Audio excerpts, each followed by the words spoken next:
요한복음 13장 8절입니다.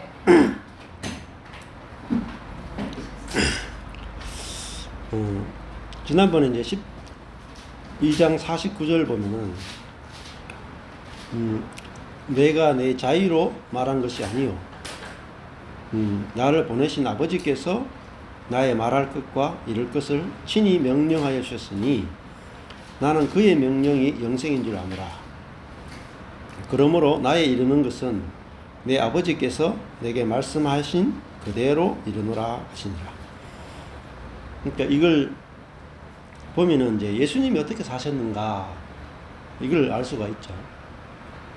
그냥 우리가 그냥 딱 생각해 보면 예수님이 하나님이니까 본인이 이야기 다 하면 되고, 본인이 막 바다 위를 걸으면 되고, 본인이 죽은 자를 살리면 되고, 본인이 다 할 수 있는 그런 이제 분으로 우리가 안단 말입니다. 근데 요한복음 보니까 예수님이 말하는 것조차도 그죠? 예, 자기 말을 하시는 분이 아니다 하는 거죠. 그러니까 이걸 알아야 돼. 예수님은 예수님이고 하나님은 하나님입니다. 그러니까 예수님은 철저하게 아버지께 의존되어 있는 분이라는 사실을 알아야 돼요. 저는 제 이제 신앙이 달라진 이유가 예수님에 대해서 관점이 달라졌기 때문이에요. 예수님에 대해서 관점이 안 달라지면은 내 자신에 대한 관점도 안 달라져요. 그러니까 예수님이 자기 스스로 말하는 분이 아니고 말할 것, 이룰 것을 명령을 받았다. 받아서 하시는 분이란 말입니다. 즉 다른 말 하면은 예수님은 빈 그릇이란 말이에요. 빈 그릇. 그래서 받아서 하시는 거죠. 나는 그의 명령이 영생인 줄 안다. 그러니까 자기의 계명, 자기의 말이 영생이 아니라 아버지의 명령, 아버지의 말씀이 곧 자기에게는 생명이다. 이렇게 말씀하시는 거예요. 그러니까 이게 예수님은 자기가 없는 분이구나. 자기가 없는 분이구나. 그렇다고 해서 자기가 없다는 말이 예수님은 자기를 비우는 데 있어서 고수구나 이렇게 생각하시면 안 돼요. 그게 아니라 인간의 그 피조물의 연약함과 미련함을 알면 그 자체가 이제 비움이잖아요. 비워진 거잖아요. 그러니까 불교에서나 기독교 사막의 영성이나 이런 거 보면은 자기를 비운다 이런 걸 표현을 많이 쓰죠. 자기를 비우는 건 아니에요. 자아는 자아를 못 비워요. 자아는 자아를 포기 못 해요. 절대 안 비워집니다. 근데 인간이 아무것도 아니구나. 그거를 알면은 그 자체가 비워짐입니다. 아무것도 아니 자체가 빈 그릇이란 말이죠. 이미 빈 그릇이에요, 인간은. 이미 빈 그릇이라는 사실을 봐야 되지. 비우려고 한다는 말은 내가 굉장히 할 수 있는 존재라는 말입니다. 내가 할 수 있는 존재라고 생각하는데 비우려고 하면 어렵단 말입니다. 예를 들면은 내가 돈이 한 1억 있는데 그 1억을 비우려고 하면 힘들잖아요. 안 그렇습니까? 1억 밖에 없는데 1억을 비우려고 하면 얼마나 힘들겠어요. 비우고 나면 아무것도 없는데 그걸 못 비운단 말입니다. 내 생각도, 내 지혜도, 내 뜻도, 내 목적도, 내 소원도, 내 욕심도 못 비워요. 비우고 나면 아무것도 없는데 어떻게 비웁니까? 근데 인간은 원래 비워진 존재구나 이걸 보는 거단 말입니다. 듣고 알고 믿는 거죠. 그래서 예수님은 하나님 앞에서 그 피조물인 것을 확실하게 아는 분이란 말입니다. 그러니까 피조물이 알아봤자 뭘 알겠습니까? 그죠? 우리가 알아봤자 뭘 알겠습니까? 내일 일도 모른단 말입니다. 내일 일도 모르니까 지혜가 없잖아요. 우리의 지혜를 어떻게 신뢰할 수 있겠어요? 잠언에서도 너의 명철을 의지하지 말라. 이게 핵심이에요. 너의 명철을 의지하지 말고 하나님을 경외하라. 이것이 지혜의 근본이다. 자, 그러니까 내가 미련하다를 아는 게 지혜예요. 그게 최고의 지혜입니다. 내가 미련하다를 아는 게 최고의 지혜야. 그것이 내가 똑똑해져야지 지혜로워지는 게 아니라 인간이 내일 일도 모른다. 이게 어마어마한 지혜입니다. 지혜. 그러면은 자기 지혜로 안 살잖아요. 지혜가 없음이니까. 내가 지혜가 없음을 알아야 내 지혜를 의존하지 않게 되고 내 명철을 의지하지 않게 되고 내 꾀를 쓰지 않게 되고 주님이 이끄시는 대로 어린 양같이 따라간단 말입니다.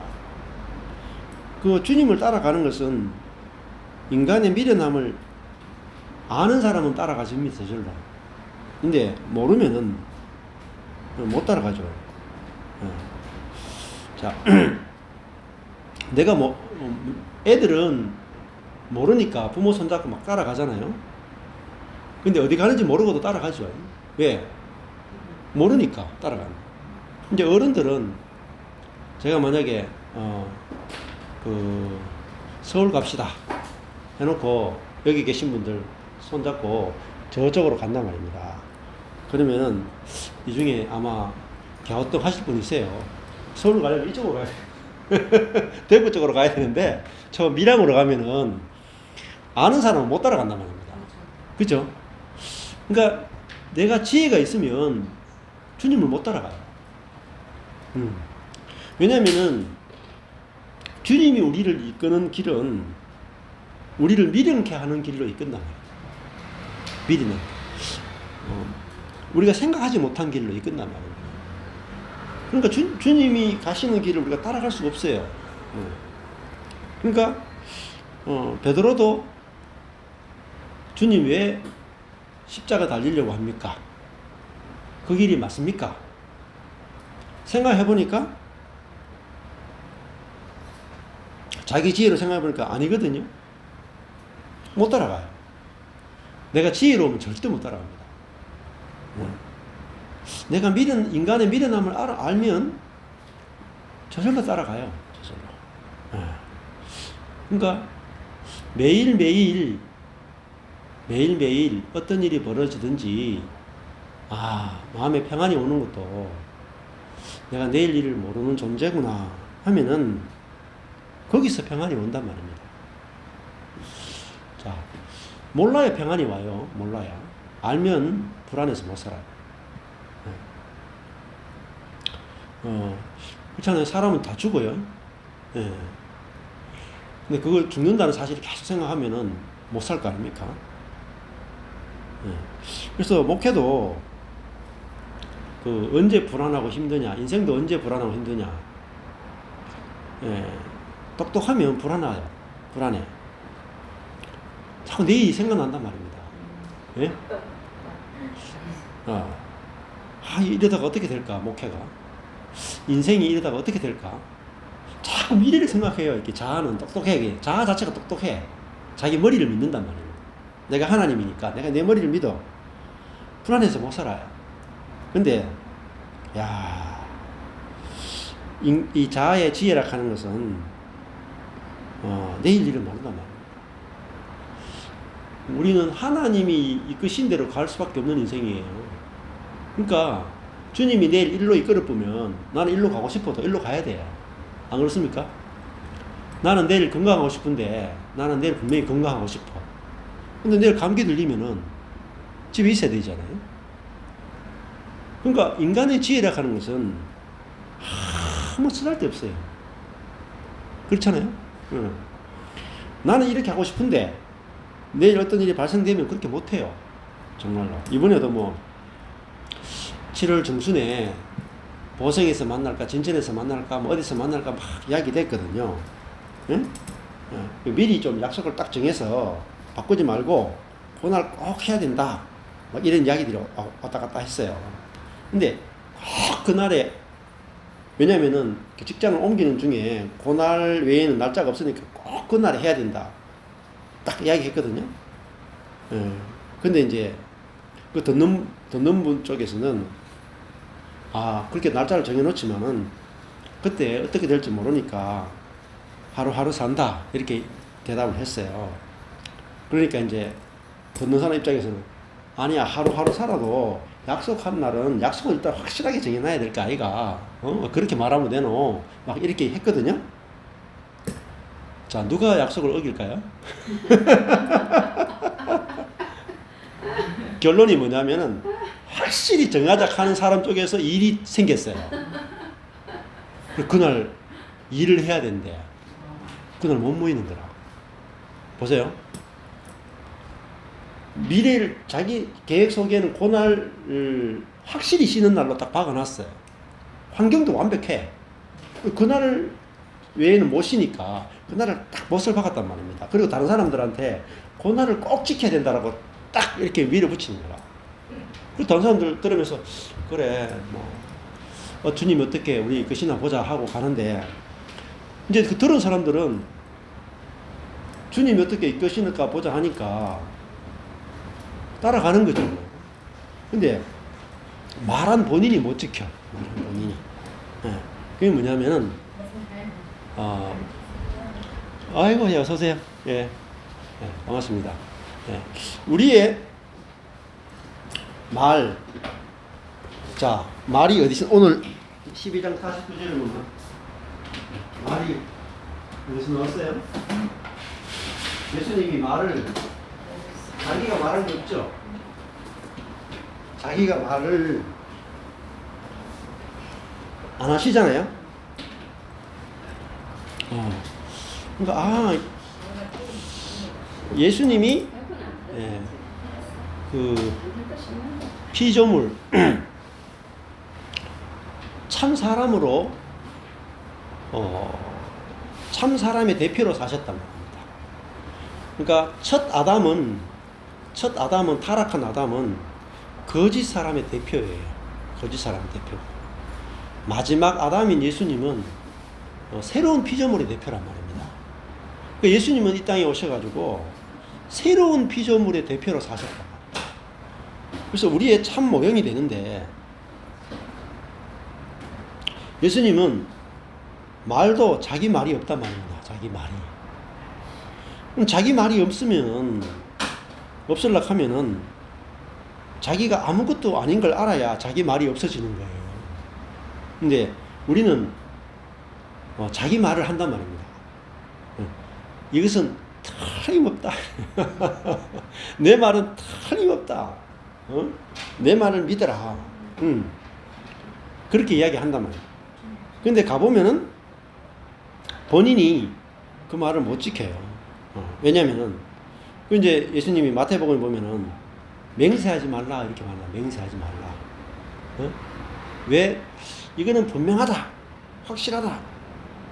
그 말하는 사람이 가짜 사람이에요. 우리가 말하는 거 못 지켜요. 우리가. 이게 내가 말해도 나는 이걸 지킬 수 있는 능력이 없는 사람이다. 이렇게 알아야 말이 부드러워질 거겠습니까? 말이. 근데 자기는 말을 뱉으면 꼭 지킨다. 이런 사람이 제일 무서운 사람이에요. 못 지킵니다. 우리는. 예? 내가 오늘 정도는 어느 정도 지킬 수 있을지 몰라요. 오늘은. 근데 내일은 내가 어떤 말을 해도 못 지킵니다. 내일. 어떤 일이 일어날지 어떻게 합니까, 우리가? 그러니까 예수님이 옳다 아니다 하라 이렇게 말하거든요. 네가 맹세하지 말고 옳다 아니다. 여기서 넘치는 것은 다 악이다 그래요. 악. 우리의 분수에 넘치는 생각이나 분수에 넘치는 말은 다 악이에요.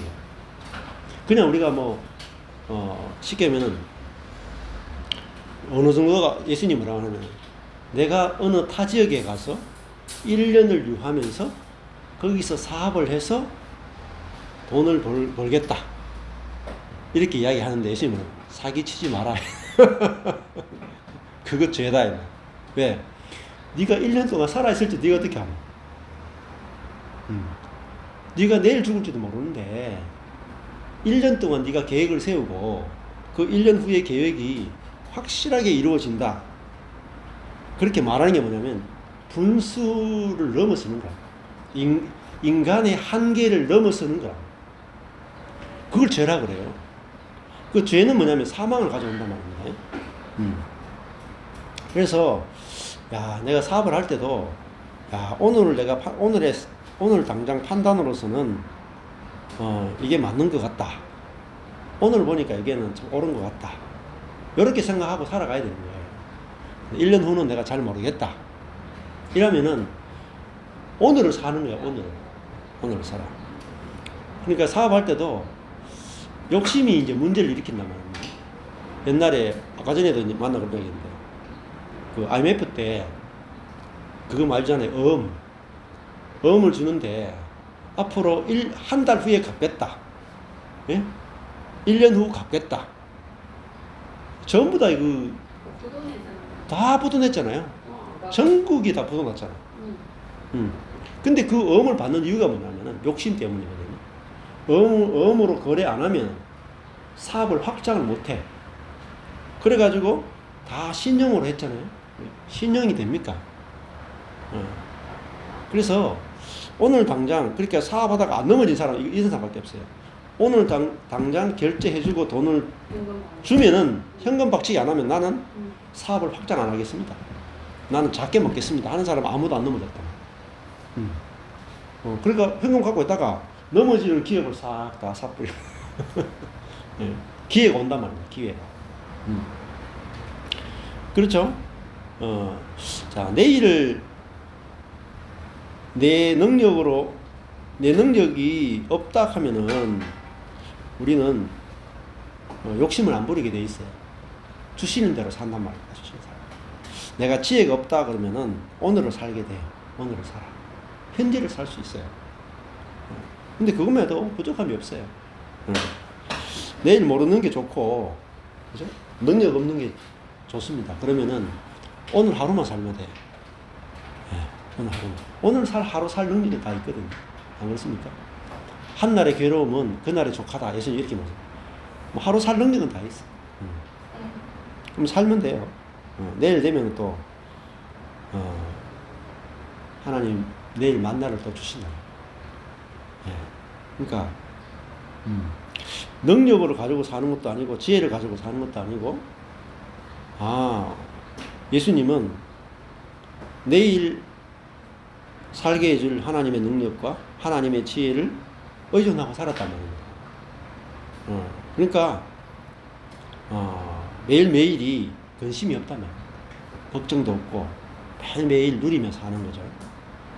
자, 13장에 가면은 딱 그 이야기가 나와요. 제가 오늘 조금 전에 12장 마지막 부분에 이야기했던 게 13장이 바로 연결돼요.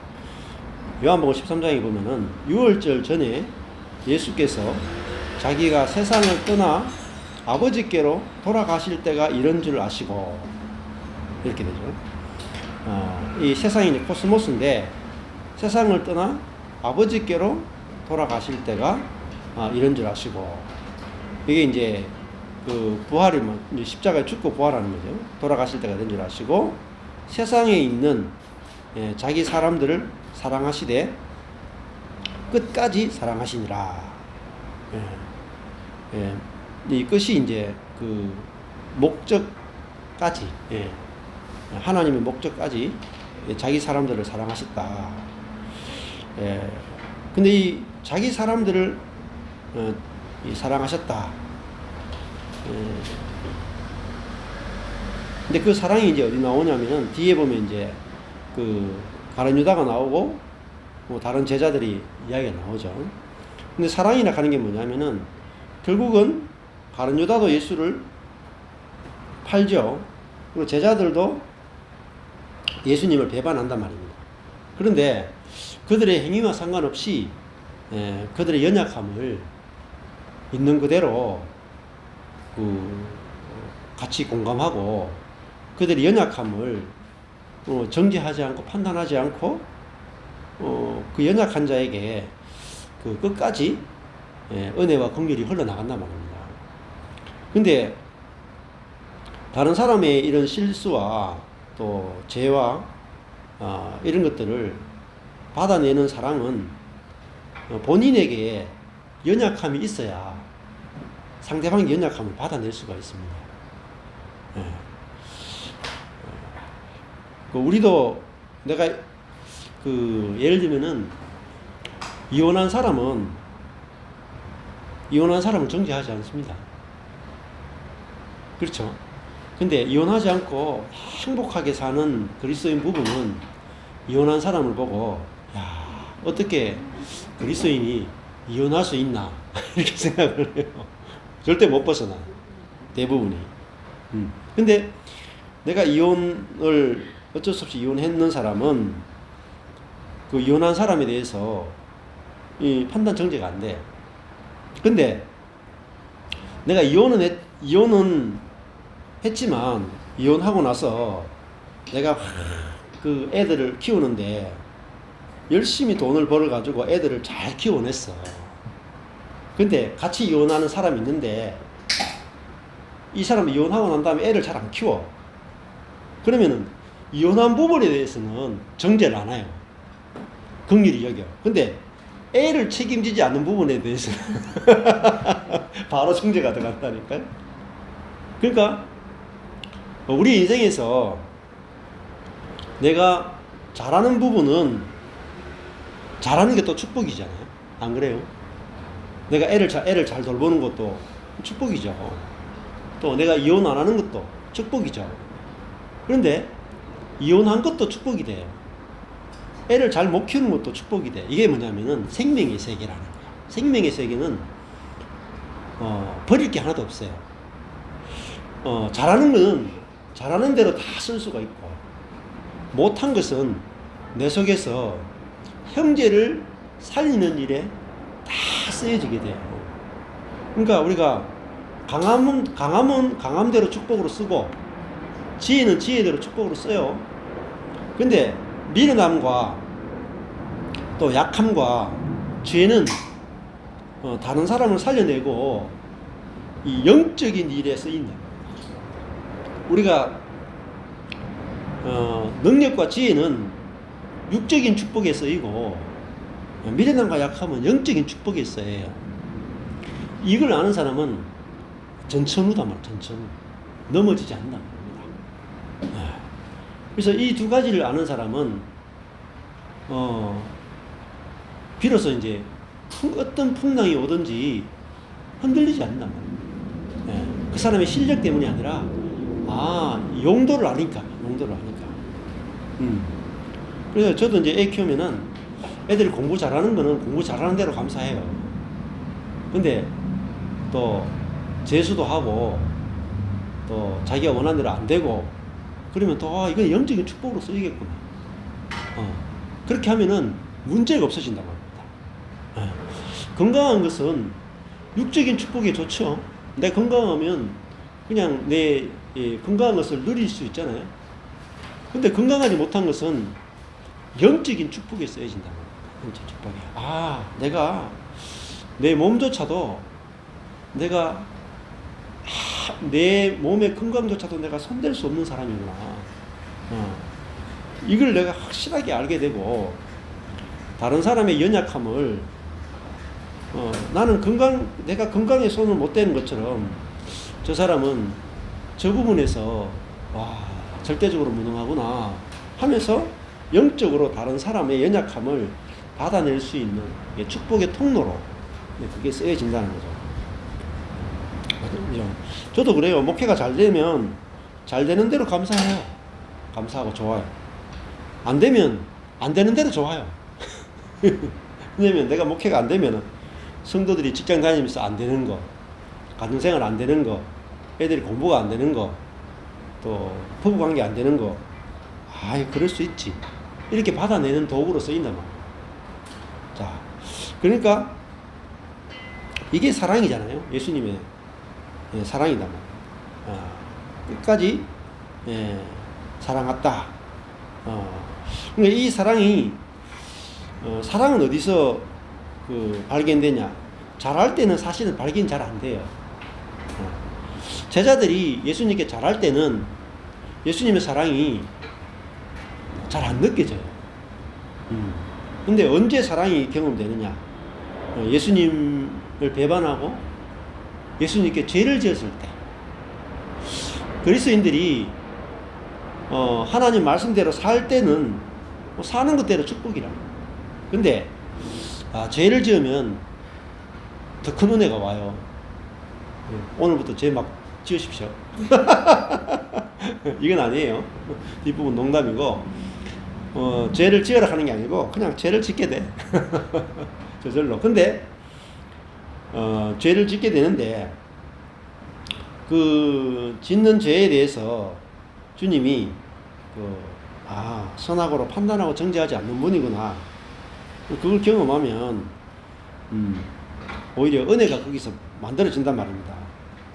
자, 그래서 제자들도 언제 예수님의 끝까지 사랑하는 것을 경험했느냐?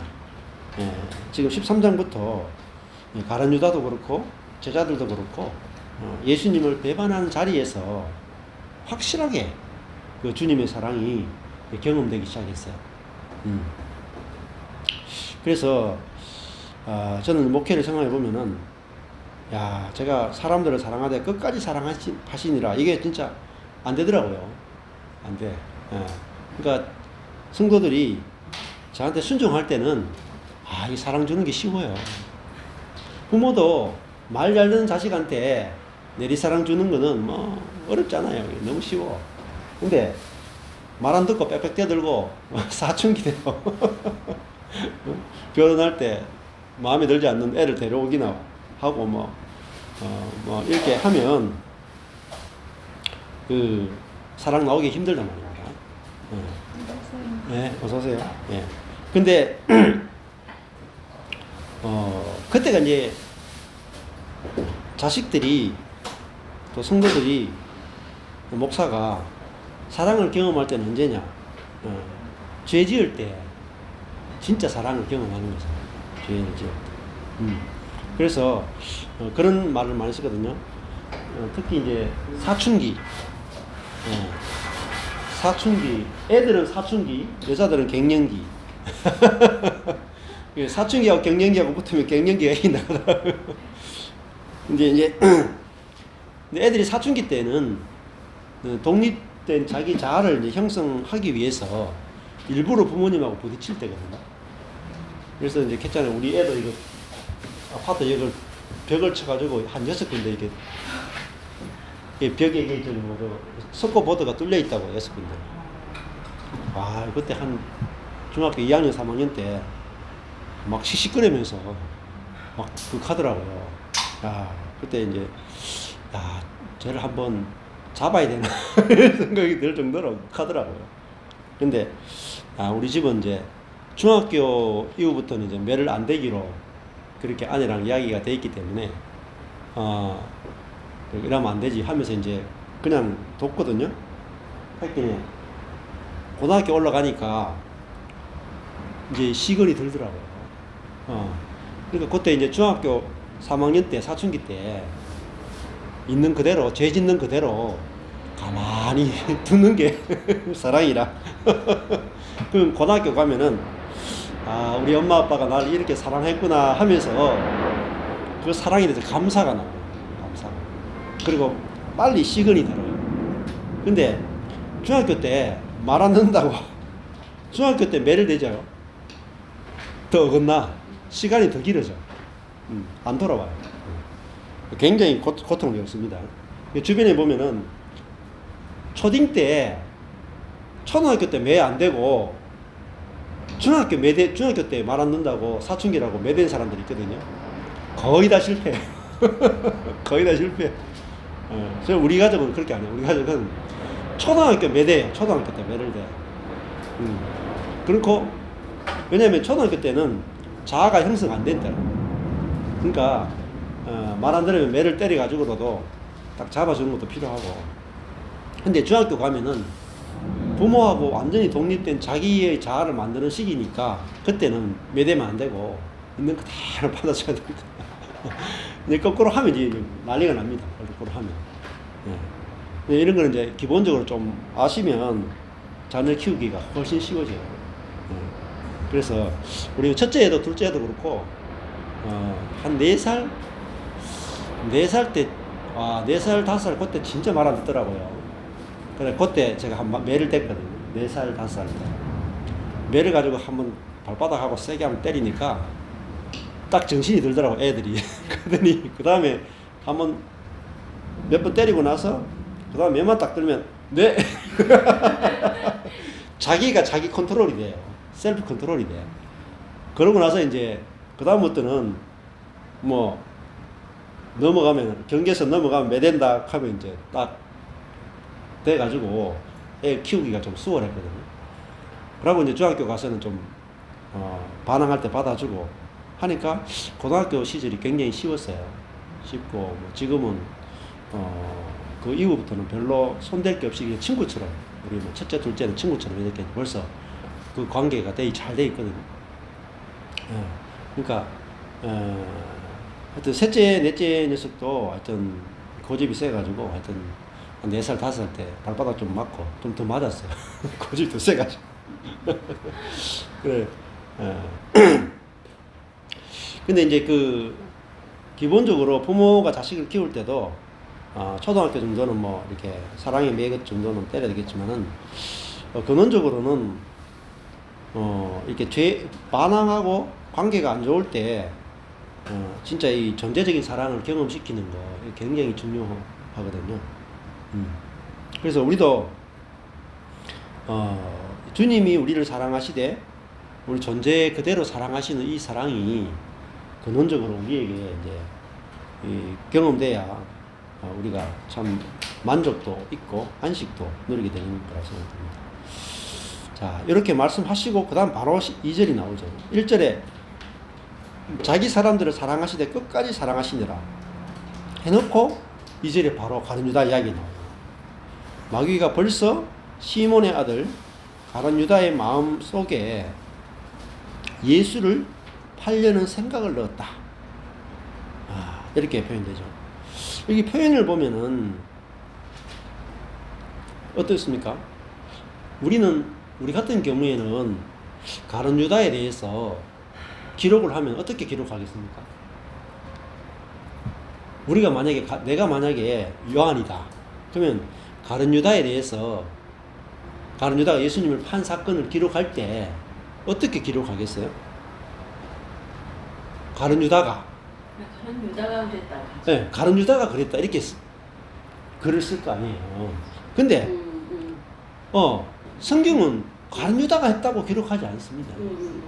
이게 뭐냐면 사랑이에요. 주어가 뭐냐면 마귀예요. 주어가 마귀라.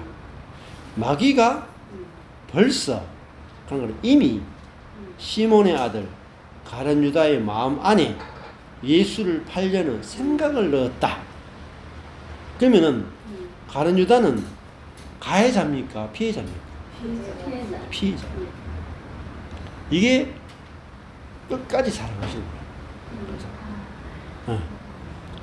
우리는 애가 부모한테 대들거나 성도끼리 싸우거나 그러면은 뭐라 그래요? 저 XX가 내한테 대들었다. 나를 팔았다. 이렇게 생각하잖아요. 그게 이제 쉽게 하면 사랑 없습니다. 그러니까 우리가 만약에 전시원이가 저한테 대들 때 저 새끼가 내한테 아빠한테 대들었어? 이렇잖아요. 우리는 그렇게 생각하잖아요. 근데 주님은 그렇게 생각하시지 않나 말이에요. 마귀가 우리 아들에게 아빠에게 대들고 싶은 생각을 넣어서 그렇다.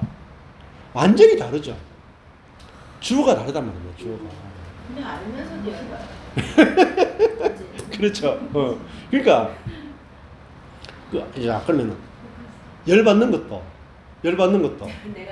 내가 그런 게 아니죠. 내가 그런 게 아니죠.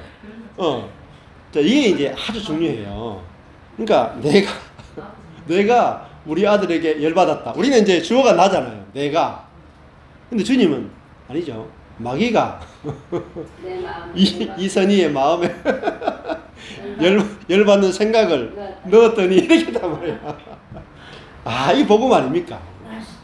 이게 복음이잖아요. 뭡니까? 이게 복음이죠. 와, 가룟 유다는 피해자구나. 피해자구나. 이게 뭐, 이게 아버지 마음이잖아요. 안 그래요? 이게 아버지 마음이에요. 가룟 유다를 탓하는 게 하나도 없잖아요. 네?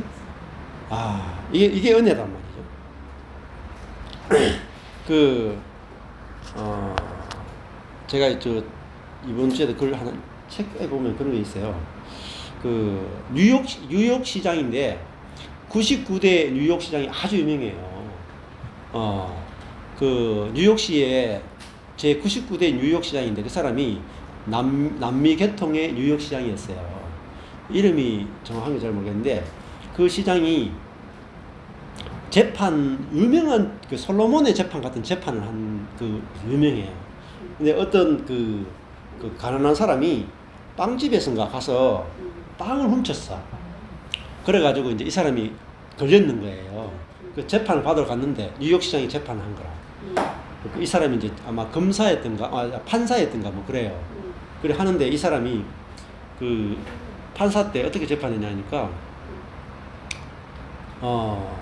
이 사람이 분명히 빵을 훔친 거는 죄다. 벌금을 딱 매겼어요. 그때 벌금이 한 10,000원 정도, 10달러?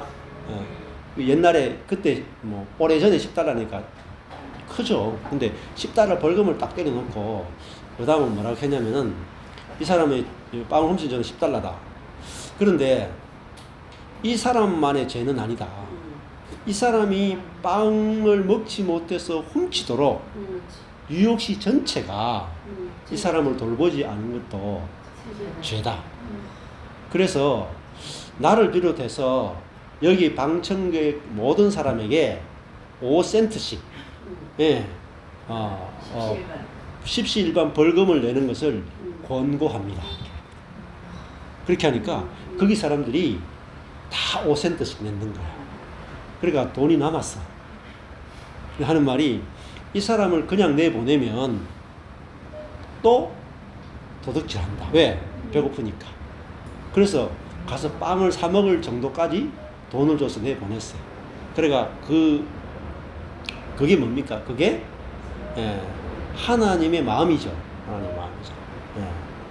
그러니까 이 사람은 분명히 죄를 지었는데 자기가 벌금을 낸 게 하나도 없죠. 맞죠? 분명히 죄를 지었는데 자기가 벌금 낸 게 하나도 없어.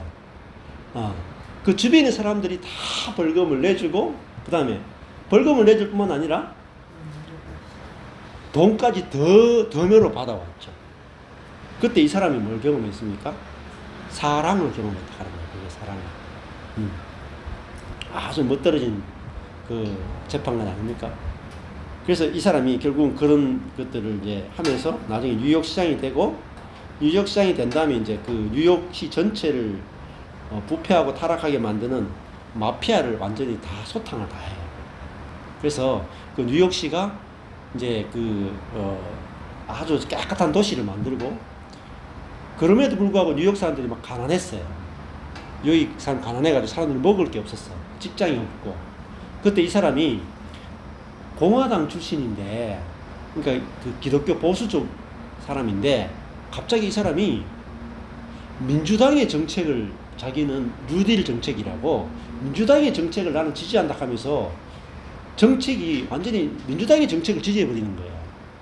왜 당신은 이때까지 공화당이었는데 왜 민주당의 정책을 지지합니까? 하니까 뉴욕의 사람들이, 시민들이 이렇게 가난한데 공화당의 정책을 가지고는 이 가난한 뉴욕 사람들을 지금 이 가난과 헐벗으면서 살릴 수 없다.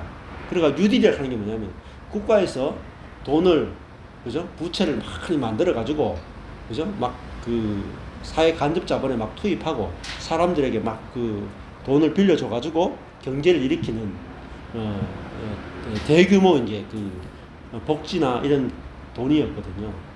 그러니까 공화당에서는 야, 이게 자유민주주의를 해치고 이거는 정말 좌파적인 정책이다 이렇게 하는데, 이 시장은 좌파적인 정책을 밀어가지고 결국은 그걸 통해서 이제 그때 뉴욕시가 뉴욕이 막 살아나면서 지금 이제 이런 세계적인 뉴욕 이제 도시가 만들어지게 됐다 이렇게 이야기하더라고요. 예. 그러니까 이 성경을 우리가 자세히 읽어보면 진짜 하나님의 말씀이라는 게 이런 걸 통해서 우리는 내게 이제 경험이 된단 말입니다. 어떻게 사람이 이거 이렇게 각색에 낸 책이면 이런 표현을 못 쓰잖아요. 가룟 유다가 예수를 팔았다. 이렇게 써야지 맞는데 가룟 유다는 책임이 하나도 없는 것처럼 썼단 말입니다. 이러면 어떻게 되겠어요? 응? 이런 죄를 지어도 되냐? 이런 질문들이 우리 오게 되죠. 예. 그래서 우리도 이제 이 말씀을 잘 생각해 보면 복음이 이제 딱 우리가 온단 말이에요. 창세기도 마찬가지예요. 창세기도 보면은 선악과를 딱 먹잖아요. 아담과 하와가 선악과를 딱 먹잖아요. 딱 먹었을 때 하나님이 아담에게 뭐라고 아담과 하와를 찾아와서 네가 무슨 짓을 했느냐? 네가 무엇을 했느냐? 그 행동에 대해서 질문하기 전에 하나님이 먼저 하신 질문이 있거든요. 네가 어디에 있느냐? 나는 네가 보고 싶다. 그 말씀부터 먼저 했단 말입니다. 그러니까 하나님은 심판하러 오시는 분이 아니란 말입니다. 네가 어디 있느냐? 하고 아담과 하와를 만나러 오셨단 말입니다. 만나러 오셨다. 그리고 이야기하면서 그 아담과 하와가 했던 것에 대해서 모든 심판은 어디로 가느냐? 뱀에게 다 넘어가는 거예요. 사단에게 다 모든 저주들이 다 넘어가고 아담과 하와는 결국은 가죽옷을 입히시고 여인의 후손을 통해서 그들을 회복시키고 더 영광스러운 그죠? 존재로 그들을 새롭게 할 것에 대해서 약속을 하시고 언약을 하시는 하나님을 본단 말입니다. 자, 이게 바로 복음이죠. 복음. 그래서 우리가 마귀를 모르면은 마귀가 있구나. 이걸 이제 아는 게 되게 중요하다. 그러니까 우리도 우리의 마음이 보시죠. 가룟 유다의 마음에 마귀가 들어가느냐, 성령이 들어가느냐에 따라서 나오는 게 달라지죠. 가룟 유다는 밭과 같단 말이야. 밭인데 가룟 유다가 내가 예수를 팔 생각을 내게 넣자 말자, 넣자 빼자 할 수가 없어요. 가룟 유다는 수동적이잖아요. 예수 팔 생각을 자기가 가져야지, 심어야지 한 적이 없단 말입니다. 근데 마귀가 가룟 유다의 마음에 예수를 팔 생각을 넣었다. 그런데 가룟 유다가 그거를 노 할 수 없단 말이에요. 왜? 마귀보다 능력이 없으니까. 노 못해. 근데 가룟 유다가 하나님 가룟 유다에 대해서 심판하거나 정죄하지 않으신다. 자, 결국은 이 가룟 유다는 우리의 옛사람이라고 볼 수 있어요. 옛사람이고 우리의 그 사람이라고 볼 수 있죠. 자, 그러면 마귀는 가룟 유다의 마음에 예수를 팔 생각을 넣을 수 있고 하나님은 가룟 유다의 마음에 그죠? 생명을 넣을 수 있단 말이에요.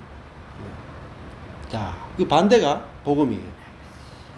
그리고 결국은 보면 여기 보면은 생각을 넣었다 이렇게 말하죠.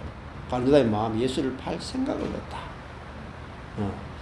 그리고 생각을 보십시오. 내 속에 있는 생각이 다 내게 아니에요. 자, 이걸 잘 생각하죠.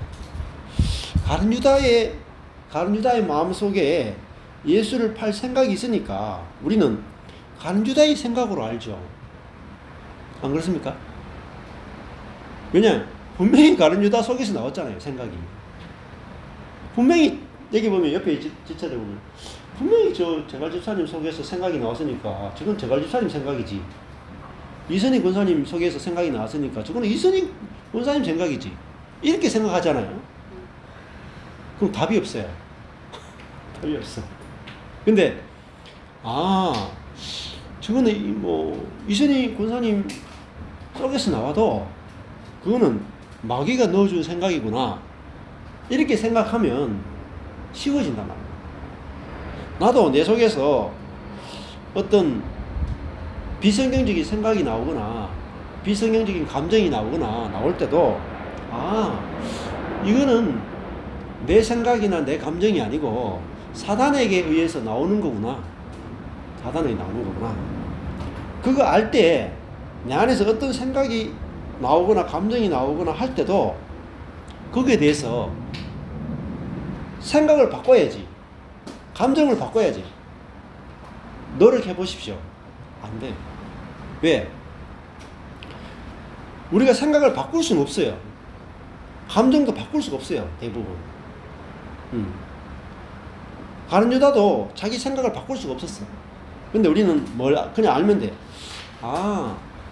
내 안에서 올라오는 생각과 감정이 다 내 것은 아니구나. 내 것은 아니구나. 그러니까 사단적인 요소가 있는 모든 높아지려는 생각, 자기중심적인 생각, 그죠? 원망하는 마음, 미워하는 마음, 불평하는 마음, 그런 것들이, 이것이 그냥 내 마음에 뿌려진 가라지구나. 가라지구나. 이게 내가 아니구나. 요렇게 아는 게 너무너무 중요해요. 그러면 내 안에 있어도, 괜찮죠? 자, 그러니까, 밭이 여기도 가보면은, 제가 이 천도복숭아를 따왔잖아요. 그러면 천도복숭아 밭에 잡초가 없겠습니까? 잡초가 있어요. 예? 잡초가 있는데, 그건 밭은 아니단 말입니다. 밭은 아니고 잡초라고. 그리고 이걸 내가 없애야 되는 게 아니야. 이게 내 밭에 있는 잡초구나. 이건 밭은 아니고 잡초구나. 이렇게 생각하면 아주 쉬워집니다. 그 다음에 이런 가라지, 예수를 팔 생각, 이런 생각도, 가룟 유다가 이런 생각이 나와도 주님은 끝까지 사랑하시는구나. 우리가 그걸 통해서 주님의 사랑을 더 깊이 알 수 있는 도구로 우리가 쓰면은 아무 문제가 없다라는 거죠. 자, 그래서 오늘 이 말씀이 우리에게 진짜 복음이 된다고 생각합니다.